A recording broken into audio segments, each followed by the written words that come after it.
Alors, on s'est rendu compte, puis vous vous rendez bien compte que si on ne sait pas de quoi on parle, on ne peut pas trouver de solution. Alors ce que je vous propose, c'est de prendre la définition biologique du stress. Pourquoi? Parce que notre corps, lui, ne peut pas mentir ou ne peut pas se mentir.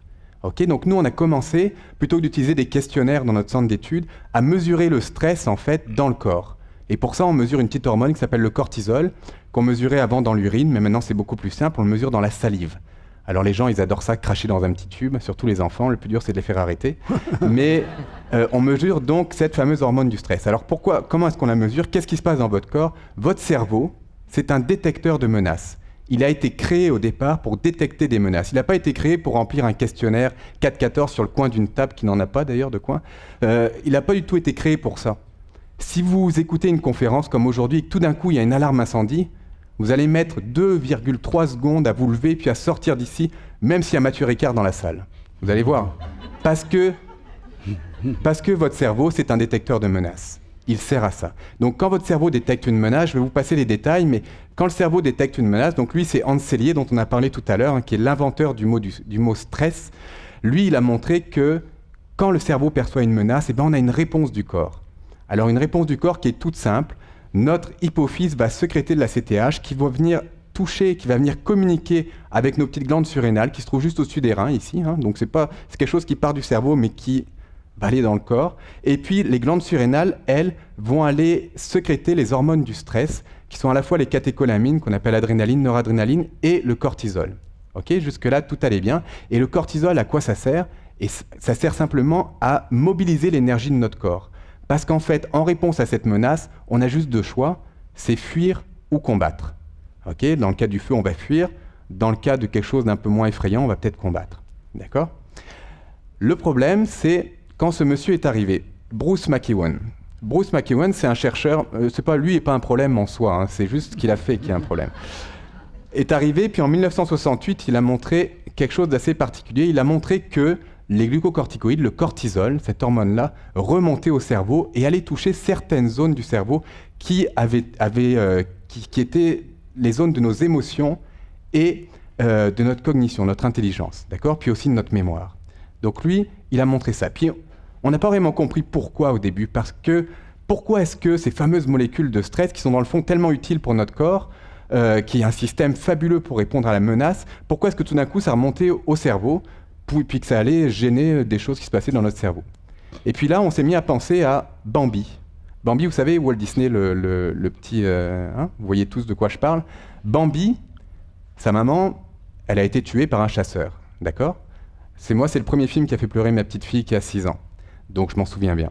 Et Bambi, quand il a vu le chasseur, il a fallu qu'il fasse deux choses, qu'il mobilise son énergie avec le cortisol, et il a fallu que son cerveau imprime et se souvienne absolument de l'endroit et du moment où se trouvait le chasseur pour jamais y retourner. Okay? Donc ça, c'est la raison adaptative pour laquelle, en fait, les fameuses molécules du stress remontent au cerveau. Malheureusement, quand on est trop soumis à ce stress, ça peut mener à des états qui sont un peu moins drôles que se souvenir parfaitement d'une situation, qui sont par exemple la dépression ou l'épuisement professionnel. Alors, qu'est-ce qui fait répondre le corps? Parce qu'on a vu là la réponse du corps. Qu'est-ce qui fait répondre le corps? Il y a deux types de stresseurs. Le stresseur absolu, qu'on connaît tous, c'est une menace réelle pour tout le monde, par exemple le tremblement de terre. Jusque-là, tout va bien. Et puis, là, on a un problème, c'est qu'aujourd'hui, des menaces réelles, rencontrer des mammouths ou des tigres à dents de sable, c'est plutôt rare, à part dans certains pays, évidemment. Pourtant, le stress est en train de devenir l'une des causes majeures des problèmes de santé. Pourquoi? Eh bien, pour cette deuxième raison, c'est les stresseurs relatifs. Les stresseurs relatifs, c'est une menace implicite pour certaines personnes, selon qu'elles interprètent, puis ça j'insiste vraiment sur ce mot, selon qu'elles interprètent la situation comme étant nouvelle et ou imprévisible ou incontrôlable, puis vous allez voir, vous allez comprendre pourquoi. Alors rappelez-vous bien d'une chose, ça c'est ce que j'appelle la minute mammouth, en rapport avec la préhistoire. Votre système de stress, votre magnifique système de stress, lui il ne sait pas qu'on est rendu en 2010. Lui il pense qu'on est toujours à l'âge préhistorique, il n'a pas évolué. D'accord? Ce que ça veut dire, c'est qu'il ne fait aucune différence entre un stresseur absolu pour votre survie et un stresseur relatif. Pour diminuer la réponse de stress, il faut vraiment comprendre ça. Une situation n'est stressante que si vous l'interprétez comme étant stressante. D'accord? Alors, pour interpréter cette situation, de quoi notre cerveau se sert-il? On s'est dit qu'il doit bien y avoir des caractéristiques qui font que monsieur, madame, tout le monde, quel que soit son âge, quelle que soit sa situation économique, quel que soit son pays, sa race, va interpréter une situation comme étant menaçante et va créer une réponse de stress. Et puis on a cherché cette recette du stress et grâce à John Mason qui a trouvé en 68, ce gars-là c'est un vrai rat de laboratoire comme on dit. Il a étudié pendant 30 ans quelles étaient les caractéristiques du stress. Pourquoi le corps répondait au stress? Alors comment il a fait? Eh bien je ne vais pas passer dans le détail mais lui il était persuadé qu'il y avait des caractéristiques. Et il s'est dit je vais étudier les gens qui font des métiers dangereux, les parachutistes par exemple. Les parachutistes ça doit être des stressés chroniques sérieux parce que et s'ils sautent tous les jours, là, c'est quand même pas très très naturel de sauter d'un avion. Ça doit être un peu stressant. Mais il s'est rendu compte que pas du tout, ils n'étaient pas stressés ces gens-là. Il a étudié les pompiers, les militaires, les policiers, tous ces gens qui avaient des métiers dangereux. Et il en est finalement venu, en synthétisant tous ces métiers, ce qu'il faut vous dire, c'est qu'il a mesuré le cortisol à l'époque dans l'urine de tous ces gens-là. Donc vous voyez le métier qu'il avait. Hein. Et il a montré en fait qu'il existait juste 4 caractéristiques du stress. Pas une de plus, pas une de moins. Juste 4. Votre cerveau interprète une situation comme étant stressante en fonction uniquement de ces 4 caractéristiques. Alors, la situation est stressante si vous n'avez pas le contrôle, ou plutôt si vous avez la sensation de ne pas avoir le contrôle sur une situation. Si c'est imprévisible, par exemple, votre garderie, tout d'un coup, vous annonce qu'elle est en grève quand vous arrivez pour apporter votre enfant, ça, c'est pas mal imprévisible, puis ça devient tout d'un coup très stressant. La nouveauté, d'accord, vous devez apprendre un nouveau logiciel au travail, vous changez de ville, vous déménagez. Et l'ego menacé, comme aujourd'hui, être à une conférence, c'est pas mal stressant quand ça menace notre ego. D'accord? Et regardez bien, ces 4 ingrédients, ça fait le stress, c'est du ciné. D'accord? Ça, c'est pour que vous en souveniez bien. Le stress, c'est du ciné. Je vous mets au défi de me trouver une situation de votre quotidien qui ne contient pas, stressante évidemment, qui ne contient pas au moins l'une de ces caractéristiques. Les éléments de contrôle du stress, il y a une règle importante qu'il faut savoir, c'est qu'il n'est pas possible d'éliminer le stress de nos vies. Absolument pas, ça, enlevez tout de suite ça de votre esprit. C'est quelque chose qui va toujours vous accompagner. On doit chacun apprendre à vivre avec. Et puis, il n'y a pas de solution facile, puis pas de solution universelle. Il n'y a pas une solution universelle pour tout le monde, à moins qu'on en ait une tantôt, je ne sais pas, on verra. Donc, pour s'adapter aux événements stressants de nos vies, il faut être capable de reconnaître son stress. Est-ce que j'ai encore combien de temps? 5 minutes? 5 minutes. Oh, parfait. Donc, il faut être capable de reconnaître son stress. Ça, c'est très facile. Pour reconnaître son stress, pensez aux hommes préhistoriques. Okay? Quand ils voyaient un mammouth, eux, ils avaient juste une chose à faire. Ils avaient une réaction de stress, ils mobilisaient leur énergie.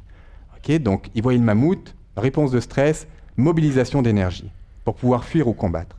La mobilisation d'énergie, ça a des caractéristiques très particulières, qui sont très simples, qui sont ici. Vos pupilles se dilatent, ça, j'avoue que c'est assez difficile à voir de soi-même. Les poils se dressent, le rythme cardiaque augmente, ça on peut arriver à le sentir assez bien, la respiration augmente, les glandes sudoripares s'ouvrent, les muscles deviennent tendus, et puis on a des maux de ventre. D'accord? Donc si vous êtes attentif, moi je suis devenu assez bon à reconnaître mon stress, et donc je peux agir rapidement. Si vous êtes attentif, vous allez voir que c'est très facile de reconnaître quand est-ce qu'on a une réaction de stress. Hop. Ah oui, c'est ça. On n'est pas très différent des hommes préhistoriques en fait.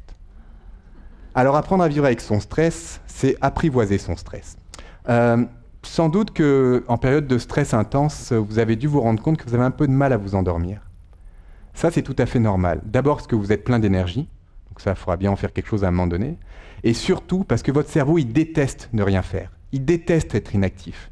Alors lui, ce qu'il va faire, quand vous lui demandez de fermer les yeux puis de fermer les portes de son conscient, il va vous dire « Non, moi d'accord, je vais faire ce que tu me dis, mais je vais faire popper, je vais faire surgir les stresseurs de ta journée. » Et il le fait. C'est exactement ce qu'il fait. Faites l'exercice, vous allez voir. Allez vous promener dans le bois avec votre chien. Moi j'ai un chien, quand je vais me promener dans le bois une demi-heure par jour, là ça me sert à ça. Ça sert à faire surgir mes stresseurs. Pourquoi est-ce que je vous dis de faire surgir vos stresseurs? Pour les déconstruire. Tout à l'heure, je vous ai dit, le stress, c'est du ciné. Prenez les situations stressantes de votre vie. Admettons Ginette au café. Okay, j'espère qu'il n'y a pas de Ginette dans la salle. Sinon, on peut changer de nom, c'est pas grave. Ok, Ginette. Ginette au café. Tous les matins, vous arrivez, puis Ginette, elle vous écœure. Okay, elle vous dit, mais je comprends pas bien ton travail. C'est quoi vraiment tes fonctions? C'est quoi tes tâches? Tous les matins, c'est comme ça, à tel point que vous avez mal au ventre avant d'aller au travail. Ok, ben, je vous garantis que Ginette, elle va surgir dans votre tête le jour où vous allez promener votre chien. Si vous n'avez pas de chien, moi j'en loue un. Je loue mon chien. Il adore se promener, il est très sage, et vous allez voir, c'est très très pratique. Donc, reconnaître la source du stress, une fois que vous avez identifié que c'est Ginette, vous vous demandez, ok, est-ce que c'est contrôle faible, imprévisibilité, nouveauté, ego menacé? Ginette, elle menace mon ego. D'accord? Donc, il faut que je trouve une autre solution. L'autre solution, c'est ce que j'appelle établir la résilience. Il faut trouver des plans B. Soit je décide d'aller à l'autre machine à café, ça c'est un peu de l'évitement, mais ça peut marcher. Soit je décide d'amener mon chum avec moi. Okay? Parce qu'au moins, on va pouvoir faire face à Ginette. Une fois encore, s'il y a des Ginettes, ne le prenez pas personnel. Ok? Moi, je vais vous raconter l'effet Smarties. L'effet Smarties, ça vient de ma petite fille. Hein. Alors, vous allez voir, c'est des choses très faciles à mettre en place. Vous allez pouvoir en inventer plein, vous, en sortant d'ici. L'effet Smarties, ma petite fille, elle avait 5 ans quand elle s'est fait garder pour la première fois par une babysitter.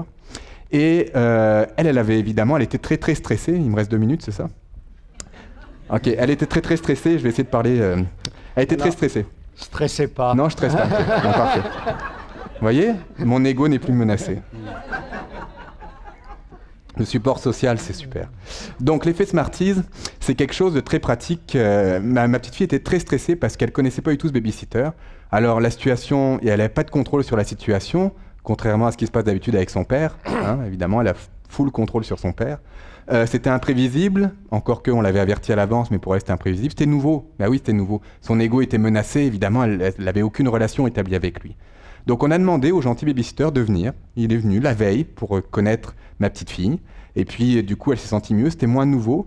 Et puis, on s'est dit, pour lui donner le contrôle, on va prendre cette fameuse petite boîte de Smarties et on va poser un Smarties à chaque chose qu'elle doit faire. Donc, un Smarties à côté de son assiette. Une fois que tu as fini de manger, tu as le droit de manger le Smarties. Une assiette à côté du bain. Une fois que tu as pris ton bain, tu as le droit de manger le Smarties.